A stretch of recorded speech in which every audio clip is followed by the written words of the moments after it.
Who am I? Why am I here? You know, I used to think that we could answer those questions for ourselves just once and then put the questions aside. You know, as we discovered our gifts and we pursued our passions and we got the right career advice and that kind of stuff. The idea being we could find the one big thing we were meant to do and then spend the rest of our lives doing it. I'm not so sure anymore. Very few people in their 40s end up doing what they plan to in their 20s. Now, I kind of had gone along with my life pretty well, had a sense of vocation, had a sense of identity, but then I had a crisis moment a few years ago when my wife Merrin and I moved from Sydney, Australia to here, Oxford, in England. After a decade of childlessness, we had come here to start our lives again, and it was a good move for Merrin. It was a really good move for her. We joke about sometimes that, you know, coming to Oxford from Australia was leaving the wilderness and entering the promised land for Merrin, whereas for me it was leaving the wilderness and entering a brand new wilderness, because it threw up all sorts of questions about who am I and why am I here, particularly when the phone wasn't calling and nobody was making bookings for me to come and speak at their conferences or write books for them, etc. And I found myself asking those questions all over again.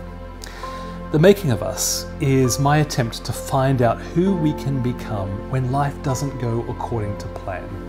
It's based on a 100-mile or so pilgrimage that my friend DJ and I did from Lindisfarne Island in England's north to Durham Cathedral. Now, if you haven't been to Lindisfarne before, I hope you get a chance to visit one day. It's amazing. It's considered the cradle of early British Christianity. This is the place where the monks and the missionaries, the work that they did, finally took hold in the Brits' heart. It's a tidal island. You have to access it at low tide. It's only available, kind of accessible for a few hours a day. And then you walk this 3-mile pilgrim's way across the mudflats when there's just an inch of water covering the flats, turning them into mirrors which reflect the heavens above. It's amazing. You're walking on cloud. Astounding. From there, we trek through hills and valleys, passing caves and castles, battling blisters and stinging rain, talking about our lives.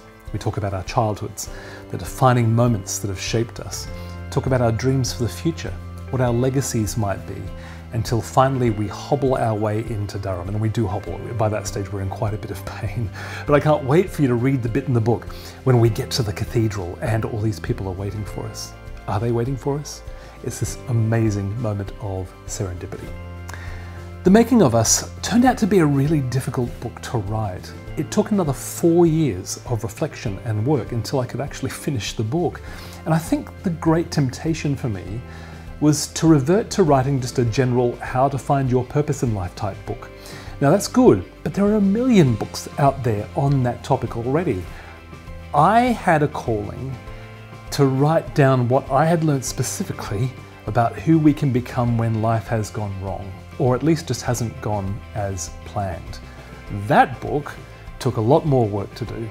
I had to mine my story, I had to mine other people's stories, I had to mine scripture, I had to look for the gold and all of that experience to then bring to you, the reader. And I learned a whole bunch of lessons through that experience. They're peppered throughout the book. I guess they could be brought down to just a handful. When life as we know it ends, new adventures really can begin. Losing our identity can help us discover who we really are, and the trials that we face in life can actually release our greatest gifts into the world. In the end, life not going as planned can actually be the making of us.